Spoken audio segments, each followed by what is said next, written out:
Kita masuk kepada hadis Nabi SAW tentang bagaimana kondisi seseorang pada saat dibangkitkan pada hari kiamat.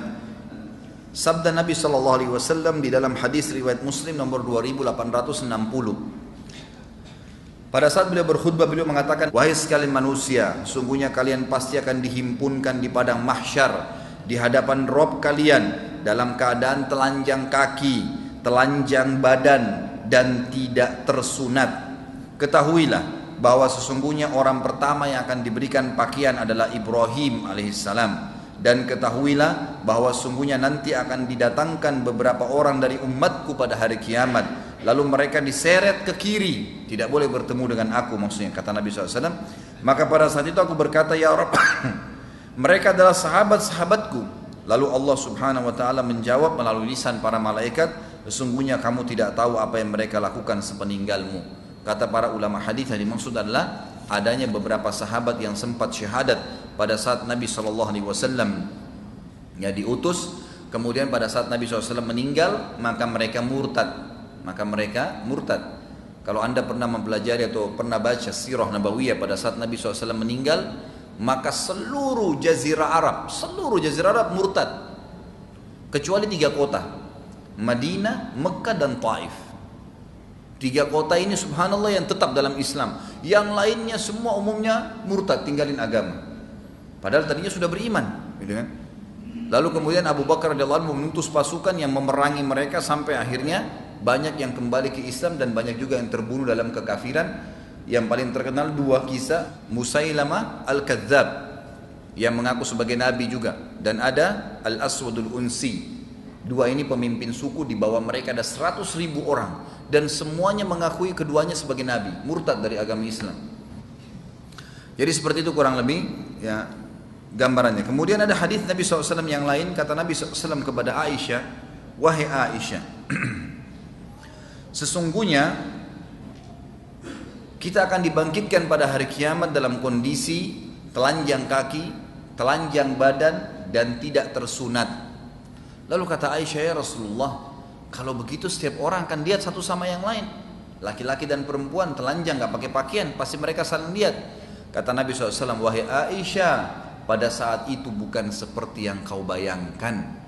Gak ada lagi orang mau lihat auratnya orang lain, karena setiap orang hanya sibuk apakah dia akan ke surga atau ke neraka. Saya kasih contoh memahami hadis ini. Kalau terjadi kebakaran, ada orang lari telanjang, Bapak Ibu masih sibuk melihat auratnya? Ini kebakaran, kita bisa kebakaran, bisa mati kebakaran. Dia lari, paling orang telanjang, tapi kita pun mau menyelamatkan diri. Atau musuh lagi nyerang, atau terjadi gempa, atau terjadi banjir yang besar, orang sudah nggak pikir syahwat lagi. Itu contoh rasional dunia ya. Di akhirat nanti lebih dahsyat daripada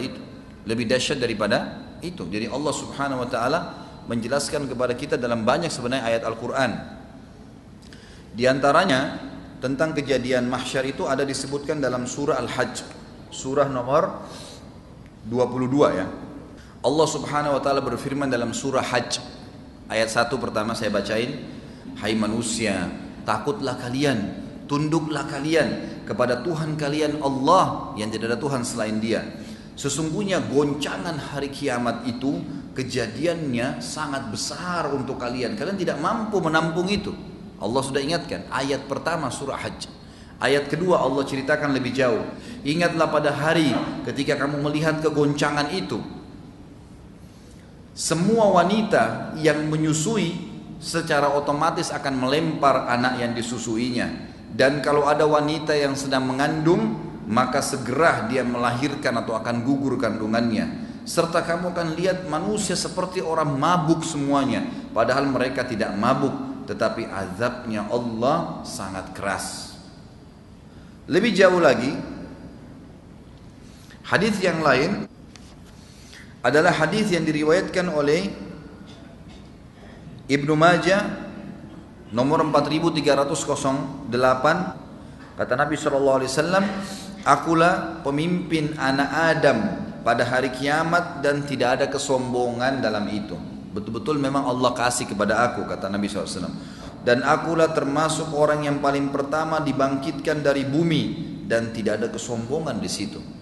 dan akulah orang yang pertama akan memberikan syafaat pertolongan, dan orang yang pertama syafaatnya dikabulkan. Perkataan ini tidak diikuti dengan kesombongan. Begitu pula bendera alhamd, pujian akan ada di tanganku pada hari kiamat, dan itu juga tidak diikuti dengan kesombongan.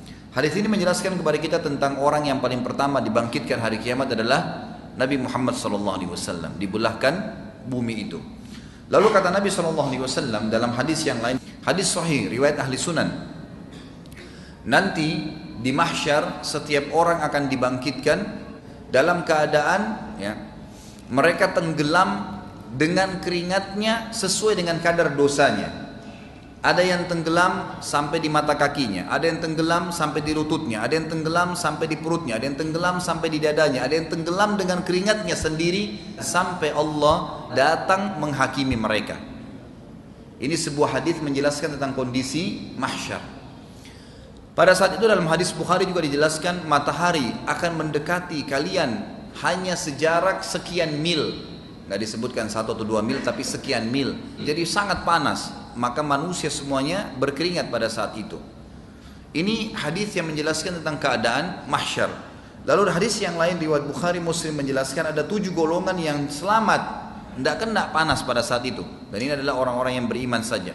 Yang pertama, kata Nabi SAW, ada 7 orang yang akan dinaungi oleh Allah, tidak ada naungan kecuali naungannya. Selamat dari panas pada saat itu adalah imam yang adil, pemimpin yang adil. Yang kedua adalah anak muda yang tumbuh dalam ketaatan Allah subhanahu wa ta'ala, beribadah kepada Allah. Makanya ini pentingnya mendidik anak-anak kita dalam keadaan saleh. Yang ketiga adalah orang yang saling mencintai karena Allah, berpisah karena Allah. Yang keempat, seorang laki-laki yang hatinya terikat dengan masjid. Yang kelima, seseorang berinfak dengan tangan kanannya sampai tangan kirinya tidak tahu. Dan yang keenam, seseorang yang dipanggil untuk berzina lalu dia meninggalkan perzinahan tersebut oleh pasangan yang kaya dan juga memiliki jabatan kecantikan atau kegagahan tapi dia menolaknya. Dan yang ketujuh, orang yang mengingat Allah sendirian kemudian dia menangis karena Allah subhanahu wa ta'ala. Inilah golongan yang tidak akan kena panasnya mahsyar pada saat itu. Pada saat itu kata Nabi SAW, semua manusia akan kesusahan. Kata Nabi SAW, pada saat manusia sudah jenuh di mahsyar, mereka kepanasan semua, maka mereka mendatangi Adam alaihissalam. Lalu mereka berkata, wahai Adam, engkau ayah kami, engkau manusia pertama, maka mintalah kepada Allah agar datang menghakimi kami ke surga atau ke neraka. Lalu kata Adam, saya tidak berani. Hari ini Tuhanku murka, belum pernah murka sebelumnya seperti ini. Dan aku sendiri pernah berbuat salah, memakan buah khuldi, walaupun aku sudah bertaubat kepada Allah. Nafsi, diriku sendiri.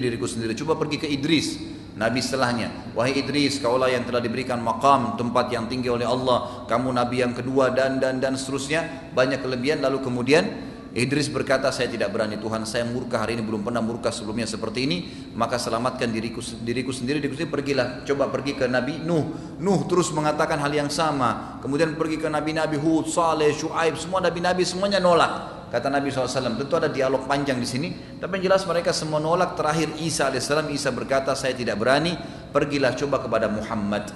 Kata Nabi SAW, apakah kalian tahu nanti bagaimana orang hari kiamat tahu kedudukanku? Para sahabat mengatakan Allah dan Rasulnya lebih tahu. Kata Nabi SAW, mereka akan mendatangiku setelah Isa. Lalu mereka mengatakan, wahai Muhammad, orang-orang semua pada dengar, engkaulah Nabi terakhir, engkaulah Nabi penutup, engkaulah yang telah diangkat oleh Allah sebagai pemimpin anak Adam. Mintalah kepada Allah agar datang menghakimi kami ke surga atau ke neraka. Lalu aku berkata, ana lahu, saya pemiliknya. Lalu Nabi kita Muhammad SAW mengatakan, saya datang ke bawah arsy-Nya Allah, kemudian saya sujud, kemudian saya dibukakan oleh Allah puji-pujian untuk Allah yang tidak pernah dibukakan untuk orang sebelum aku dan juga sesudahku. Lalu terdengar suara dari langit, kata Nabi SAW, Allahu alam berapa lama saya sujud, lalu terdengar suara dari langit, dari arsy-Nya Allah. Allah berfirman kepada Nabi SAW mengatakan, wah Muhammad, angkat kepalamu, berikan syafaat, maka kau akan diberikan syafaat. Maka pada saat itu Allah subhanahu wa ta'ala pun memberikan izin Nabi SAW, maka beliau memberikan 2 syafaat pertolongan. Pertolongan pertama adalah semua manusia dihisab pada saat itu ke surga atau ke neraka, dan yang kedua adalah beliau memberikan syafaat pertolongan untuk umatnya sallallahu alaihi wasallam agar bisa diselamatkan dari api neraka.